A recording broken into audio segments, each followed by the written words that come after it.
The views and opinions expressed on this program are those of the participants and do not reflect the views of BronxNet or the program underwriters.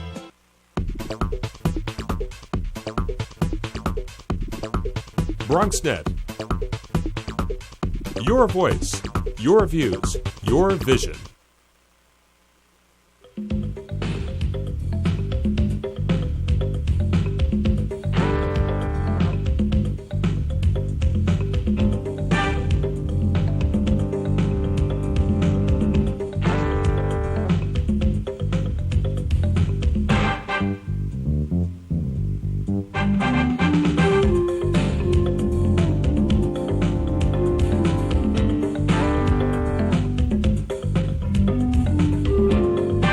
Good evening and welcome to BronxTalk. On October 5th, 1994, a new era in Bronx television began as this program, the borough's first talk show, BronxTalk, debuted on BronxNet television for the first time.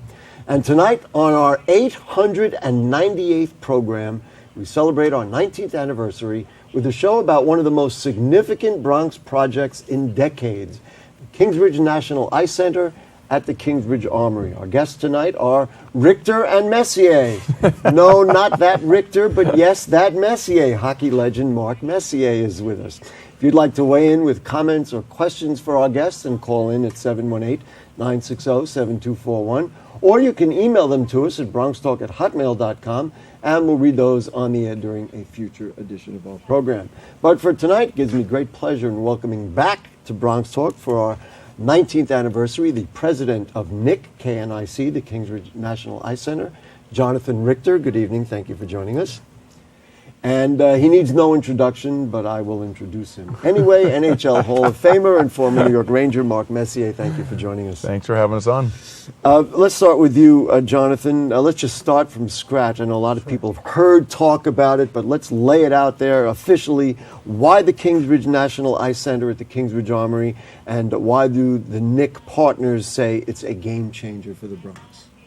Well, it's the largest ice sports facility in the world, and so it's already got national and international attention. It's going to provide unbelievable opportunities for the youth in the Bronx. It's going to provide unbelievable opportunities for jobs, and it's going to, we hope that it's going to reshape kids' lives, and we're excited. Give me a vision of how, let's say, we'll talk about when it might be completed. It still is a couple of years out, but what do you see for the Kingsbridge National Ice Center a few years out, and for the neighborhood that has changed as a result of having this project in the Bronx? After it's completed. After it's completed. Well, it's going to be an icon. It's an iconic building. We have an iconic vision for it, and kids, the youth there's probably close to 20,000 kids going to school within a mile of this. This is going to be in their backyard. And it's going to be a place that the youth and the community can be proud of, that they've taken the Kingsbridge Armory that's been laid vacant laid dormant for a couple of decades, and transform it into an iconic place that people around the world have already been paying attention to. It's not completed, but it's already getting an awful lot of attention, and people are excited. And I think it's. I think the guy next to you is probably pretty excited about it as well. Mark, what is it about this project that makes you say, wow, this is something I want to be a part of, and frankly, the new CEO in charge of, really?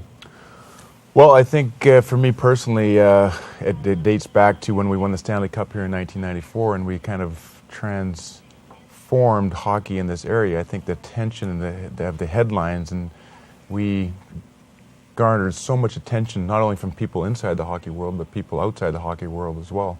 And because of it, I think we inspired a lot of people, and certainly a lot of kids, only to turn around and to face the reality that if they wanted to try their hand at ice hockey and become an NHL player, that wasn't that easy because of the lack of ice facilities. When this project started, Kevin Parker and Jonathan and our partners were set out to build a twin rink. That deal didn't quite come to life. We were showed the Kingsbridge National Ice Center. We said, well, this is maybe a little bit more than we were thinking of at the time, but it became apparent to us that this was bigger than ice hockey. This was a chance to come into a community, become a partner, and transform the way we look at the Bronx from a world perspective. We expect so many people from so many different countries to come in here. We expect huge economic impact, and most importantly probably is that we're going to give our kids and our children in the area something to be inspired for, and we feel privileged to be partners here in the Bronx. You know, Jonathan, what I want to do is we have some photos that you folks have circulated. I want to put them up on the screen, have you tell us what they are, Sure. and then we'll go through and we'll break down. I know there have been a lot of questions about the project. We're going to ask as many of them as we can tonight. So let's start putting some photos, and you can just tell us what everything is. So Shirley, if we can get those pictures up on the screen. This is obviously an artist's rendition of what it's going to look like. So I'll jump in with that one, and let's go to the next one. Okay, now what is this? This is a rendering with the roof off, and what this allows you to see is how the rinks lay out. In the center of the Armory, you have the 5,000-seat rink, and then on either side of that center rink, on the lower level, are 2 rinks. We're creating a new mezzanine level that's about 50 feet off the ground on either side of the center rink to add another 2 rinks on the east side, 2 rinks on the west side. So it's 2, 4, 6, 8, and one big one in the middle. Yeah. All right, let's go to the next picture if we can. Now this is like a cross section, I guess. Yeah, this is a cutaway that of a model that we have of the Armory. And we do a lot of these types of studies to look at layouts and look at configurations. Mm-hmm. I think what you start to see in this image is just the volume of space. It's over 110 feet high, so our lower rinks, what we call sort of our worst rinks, are going to be enormous. And the hockey player next to you is drooling at this moment. The prospects of all that ice time. But we'll get to that in a moment. Keep going. I think there's 1 or 2 more.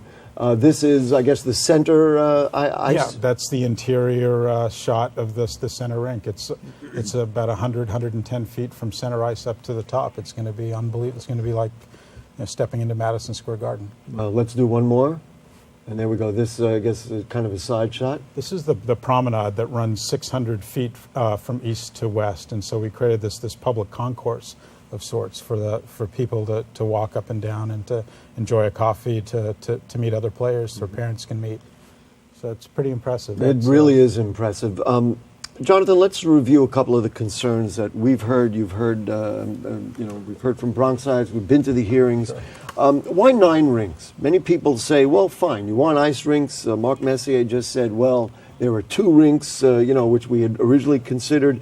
We want to provide activities for kids. Why not do it with 2 or 3 rinks and then use the space for something else? Why 9? Well, you don't get too many opportunities to find a building like the Armory. It's 300 by 600 feet, 110 feet high. We started down the path. We had very humble objectives to build, as Mark said, to build 2 or 4 rinks somewhere in New York City.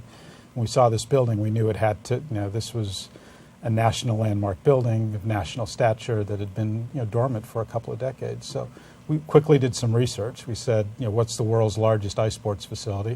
It's in Blaine, Minnesota. They get 2.5 million visitors, over 2.5 million visitors a year in Blaine, Minnesota, with 8 rinks.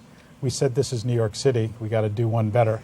And we've got this amazing wrapper of a building that's linked to public transit. It's just, it's almost like it came down from the sky and said, I want to be an ice rink, and we just happened upon it. Another item that is front and center, and I've heard it frankly from other journalists and from a number of other people, and that is to make it sustainable from a business perspective. We're going to talk with Mark Messier about free programs for kids and making it very accessible. But of course, that sort of thing doesn't really float a business, and the Nick partners are investing a lot. What will make this sustainable, and is there enough interest in ice time and need for ice time to justify 9 full rinks like that? So we spent a lot of time analyzing and running sensitivities on various models and doing a lot of research on ice sports in the New York area.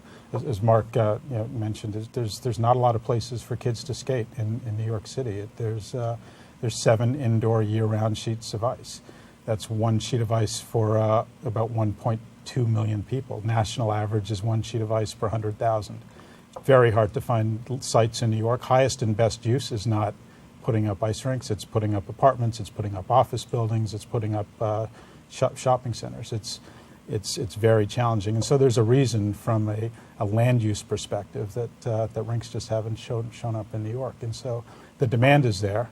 Woolman Rink has the country's largest learn to skate program.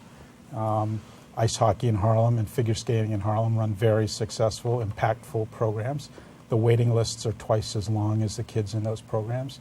Kids in New York City are traveling to Princeton, New Jersey and up to Stamford, Connecticut to play one another. And so the demand is there. The Bronx does not have a single indoor year-round sheet of ice. The Bronx is the same size as Philadelphia, which has dozens and dozens of sheets of ice. Mm-hmm. Let's take a step back and maybe, Mark Messier, you can elucidate some of that. Do you hear from people that, gee whiz, we don't have ice time? I mean, I think it's a well-known fact. I think if you're growing up in the metropolitan area there and you want to be an ice hockey player, after you're 12 years old, you're pretty much finished unless you want to travel extensively, and if you're going to school in the city, it makes it almost impossible. So that basically is, you can play till you're 12 to some degree. So there is as Jonathan mentioned, the national average is one per sheet of ice per 100,000 people. Here is one sheet of 1.2 million people. That alone tells you that there's a big problem. We're not concerned about the filling the rinks up. We know that. And one thing I'd like to say too is that, and we said it as partners, and we said, you can get transfixed on that we're building 9 rinks and why all that. The hockey and the ice skating and the figure skating and the short track speed skating and the curling and all the ice sports that go in there, that's just a vehicle to drive everything, all the other components around this. And name some of the other components that are interesting to you that you think will be ancillary to this. To after-school programs, leadership programs, mentoring kids, the apprenticeship programs between Lehman and Fordham, and getting the community involved, and creating jobs for the community, creating the economic impact that is sustainable for the length of the life of the building. I mean, those are things there that because we're using the hockey as a vehicle, but to come into the Bronx there and be partners and create all this sustainability for the people in here and create dreams and give these kids dreams, that to me is what is interesting about this project and why I've given up my role as assistant vice president of the New York Rangers to tackle this. I really wanted to ask you about that. For your post-hockey playing career, you had a widely publicized run to become, the Rangers coach. Tell me where this fits into maybe your personal objectives. People all know who Mark Messier is. Why would Mark Messier say, you know what, I'm not going to work for the New York Rangers, now I'm not going to be a professional hockey coach, but I want to do this? Well, this has been we've been working on this for 3 years while I was working with the Rangers. This was an opportunity when it became a reality and we got closer to meeting all the deadlines and approvals that we'll need to continue on, that this was a chance to be a part of something that was much larger than just being in management on one particular team. This was an opportunity to change lives and change the way business is done in the Bronx, change the way people look at hockey in the metropolitan area. And so the scope of the project was so large, the opportunity to be a part of something like that was too good, too intriguing for me personally to get myself out of my own comfort level and to get into something for me personally that I was learning a lot. I believed in, and I believe that when we're long gone from our time on this earth, this iconic building will be here and still producing great civilians, which we use hockey to do. Will you be, and folks who know about Mark Messier as a hockey player, I guess we can make a judgment about the answer. Will you be a hands-on, on-the-ice kind of guy? Will kids see you around? I mean, are you really going to be part of this, or will you be, kind of just running it from above? We have a term in our sport that if you don't really feel like playing, it's going to be a tough game in the middle of January, and you don't really want to give it your best effort, we call that mailing it in. mailing the 2 points in. I think I got the answer to my question. And we grew up in Western Canada where mailing 2 points in was not acceptable. Yeah, knowing who we're talking to here, your reputation is not a guy who mails it in. I don't foresee myself mailing these 2 points in. I took this role because I love the work, I love the development, I love everything about it, and particularly my passion is the kids, who I'll be solely focused in on helping create programs for the kids in this area there, on-ice leadership programs, off-ice mentorship programs, and to me that is where I can use my platform, I guess, best to Do you see some of your hockey friends coming in? You think the NHL will take an interest in this? NHL is completely behind this. We've had numerous discussions with everybody in the NHL, starting with the Commissioner, Gary Bettman. We're patterning our after-school programs to the Ed Schneider program in Philadelphia, where he went into the inner city there and transformed 7 rinks and created after-school programs where the kids needed to come and bring an attendance record for their school. And you anticipate having that take place here in the Bronx? We are modeling our program after the Ed Schneider program. So let's just restate that. So a youngster can come in, and if they show their attendance record, he gets a full set of equipment, he gets free ice time, and he'll get coaching there to introduce maybe him a handshake to from Mark Messier too. That wouldn't be bad. No, hopefully that'll inspire him. Jonathan, I just want to go back to you get the tough questions. He gets the hockey questions. I want to go back to the sustainability thing. Sure. So, would you bring in a minor league hockey team? You charge for leagues. I mean, how will this generate revenue in the long run for the Nick partners? Of course, I think we all are sensitive to what Mark Messier is saying, sure. But there's a business aspect of it, and I want to get a sense of, how will this really be sustainable economically? So we're going to tap into the unmet demand for ice time in New York City. So, from a community perspective, there's a lot of ice-related activities. It's not just ice hockey. There's speed skating. There's figure skating. There's something called synchronized skating, which is really big. There are curling activities on the ice. There's the Friday, Saturday night with the DJ and the lights on the main rink, and hundreds of people from the community pouring in to come and skate. The center rink provides a unique opportunity. It really becomes like a performance venue, like a miniature Madison Square Garden, which provides that sort of pop in revenues when we have the 100 or so events a year, which could be a minor league hockey team event. It could be a World Junior Hockey Championships. It could be someday the NHL draft. Do you see covering it over with a basketball court or for some other purpose, or a concert or things like that? In other words, it becomes a community venue. Absolutely. Not only for hockey. That center rink is going to be operated very much like the Madison Square Garden would get operated, where the boards and the glass can come down. And if somebody wants to use that, you can fit 4 basketball courts on that center rink. If we wanted to have a big basketball tournament, or convocation, or those types of whatever events. It is. Yeah. Let's talk about the CBA. I know my Bronx political friends will want to know about the community benefit agreement. It's been hailed as historic. Every other project, and we've refereed them here on this program for years. Every developer says, you know what, that's a deal breaker. Because if we promise living wage jobs, if we promise the kind of green sustainability you're talking about, we can never make it work.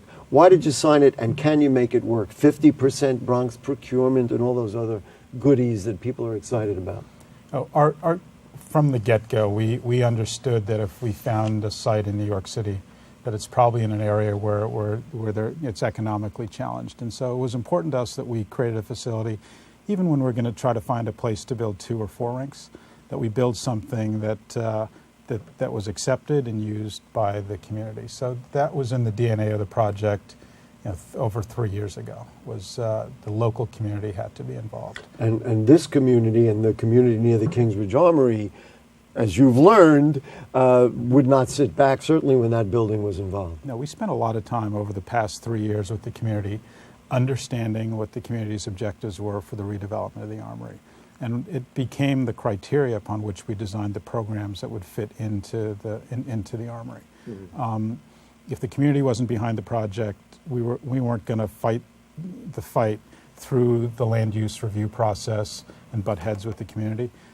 We did it backwards, and it's developers in New York would never do it backwards. Well, I've established so that already. What I want to do, Mark from Pelham Parkway had called in, and I want to take Mark's phone calls. So let's say good evening, Mark. Nice to have you with us. The two Marks, Mark Thanks, Messier Gary. and Mark. Gentlemen. What's up? I have two questions. Actually, it might turn to be three questions. All right, go ahead. As I know, Mark Messier is a legend like Bobby Orr within Just hockey. ask the questions. We don't have a lot of time. Oh, yes, you do. Anyway, most hockey players in Canada, which is a national sport, they tried to build something like this in Montreal a couple of years ago, and it was voted down. And as we know, Canada's major sport is hockey. And most hockey players in Canada play on the ice and everything else in the winters like Bobby Orr did. Okay. And I'm So sure your Mark question Messier- is, why My would question this is two work when things. that didn't work? What? Your question is, why would this work when that didn't work? Right. Oh, first of all, my first question is, there's rumors of landlords trying to price out the smaller Well, I was stores going to in bring that up. area Got it. Thank and you very raise the much. rent. And the other thing, Okay, got it. So the first thing is, I'm unfamiliar with the Montreal proposal. I'm guessing you are aware of it? Vaguely. So but I think we don't expect to get every kid, child, girl, boy in the Bronx and the metropolitan area playing hockey. We feel it's a great choice. We feel it's a great opportunity to introduce a sport that has never been able to play in the Bronx, and there's a lack of ice time and facilities in the metropolitan area for kids that do want to play. If we look at the sheer numbers in the Bronx alone, it's the 7th biggest city in the United States. The numbers tell us, and the needs are there. You think Bronx kids would be interested? I mean, historically they have not. Well, why would they be? Because there's nowhere to go. Gee, I'd like to play hockey. Yeah, good. Great. Go drive to Yeah. Long Island. And so, we're setting up. We're giving the Bronx $1 million of ice and equipment to get the kids in establishing. That's part of my agenda, is to get these kids playing, to get the interest level up, to make it fun, to give them an opportunity, and hopefully through that.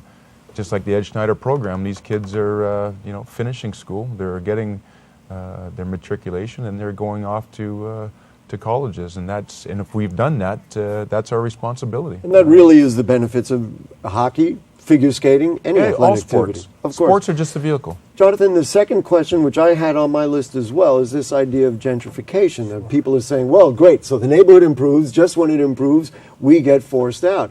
We've heard about it. He mentioned from housing landlords. We've heard about commercial landlords. I guess the question is there a way to incorporate existing businesses and residents in the process as the neighborhood improves? Sure.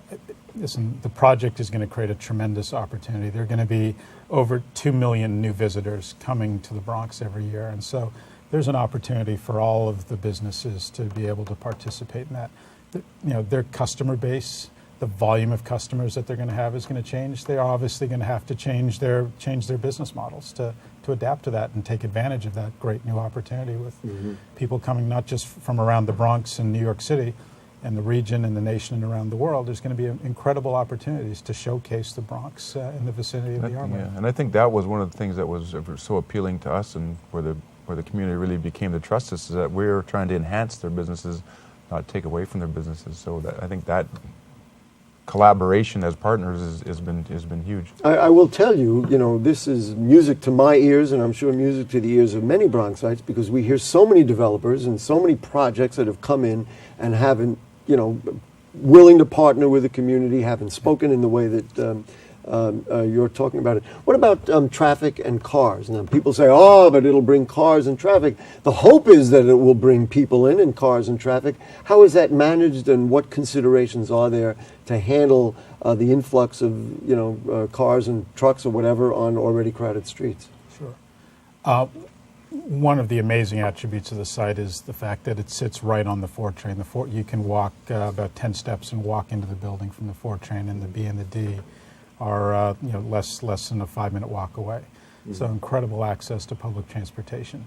The building has over 450 parking spaces inside it to accommodate those. And that would be like underneath the building? And 2 levels underneath the building. Wow, 450 spaces. So it'll be one of the largest garages in the Bronx. So we can accommodate the cars. What's different about this than say a shopping center is everybody isn't showing up on Saturday afternoon. This traffic is distributed throughout the day, 7 days a week, from 5 o'clock in the morning until 12 at night. So the traffic patterns are very different than had this become a shopping center. So it's it's spread out over the 18, 19 hours of the day. Mark, I don't want to be fixated on it, but it really is an exciting thing, and that is about your association with the NHL and bringing the NHL and either friends of yours or players. So we've got 3 NHL teams in this metro area. I'm guessing there will be a lot of NHL players who would say, you know what? We agree with Mark Messier's vision about hockey, about ice skating, about figure skating, and everything else. They'd want to be part of it. I'm assuming they'll want to come by. One of the components that we're trying to build, and we are going to build, is a world-class facility as far as dressing rooms is concerned. And we feel that when teams come into the metropolitan area, especially the teams from the West, they normally come in and stay downtown, play 3 of the teams in a 5-night stay, at least 2 of the teams in a 5-night stay. And in between games they're looking for ice time. We expect those teams that have been looking hard for ice time to practice on their days off, that this will be a home for them to come and get treated first class as far as accommodations, easy access up the 4 train, and get an experience there that in a way to give back to not only to the grassroots level and to kids that are just starting, but to give inspiration for these kids to this is attainable. This is what we're trying to do, and those are the things that I'm working heavily on with the NHL right now, is to kind of participate where they got to practice somewhere. Why not come and practice here and give that inspiration? I'm only smiling because the thought of the Edmonton Oilers on the number 4 train coming up to Kingsbridge Road is kind of an exciting thought. And you think it's realistic? I know it's realistic because I was that player coming in here and driving across the George Washington Bridge on a bus for an hour and a half to find practice time, to find ice. Wow! Where I could be downtown, take a train up here in a half an hour, 20 minutes there, and have a full first-class, world-class facility. So I know it's a reality, and the best part is that the players that have never been able a chance to experience that, to get on the train and experience what New York really is. And then they'll meet the kids of the Bronx. What's better than that? Jonathan, before we run out of time, what's next in the approval process? You're almost there, right? Almost there. City Council, keeping our fingers crossed that we get there by the end of this year. Okay. This is my anniversary show, so I brought you guys a gift. Oh, wow. I did. This is a one-of-a-kind moment, ladies and gentlemen. So the first gift, because you are Messier, wow. You get the number 11. It says Kingsbridge National Ice Center. Holy jump. And of course we wouldn't I love gifts. We wouldn't leave Richter out. He got a 35 because he's not really, it's not that Richter, but he got that. So there you go. Thank you very maybe much. the first souvenir for the Kingsbridge National Ice Center. Thank you. And I got one more thing, ladies and gentlemen. It's my anniversary of my television show, so I bought myself a present. Okay, well, are you great. ready? I can't believe I bought myself one of these. I can't believe you wore this for a living. This is a freaking work of art. Are you kidding me? It took me a while to find one. Great, and there it look is, at that, ladies and gentlemen. And so now CCM, I'm really hoping that you're going to. This, you see, he recognized right away. This is a 1994 jersey. That's it. Would you autograph it for me? I would definitely autograph it. All right, before we go, that's what we're going to do. And wait, let me just show so people. Can we do real quick? People see what the cup looks like. There we go. It says Kingsbridge National Ice Center for Mark Messier. Anyway, Mark Messier and Richter. We welcome you to the Bronx. Thank you very much. We just know it's going to be extraordinary, and whatever more we can do on Bronx Talk, we'd love to do. Folks, good night. Thank you so much. Jane does a wonderful job, and Shirley and Dina and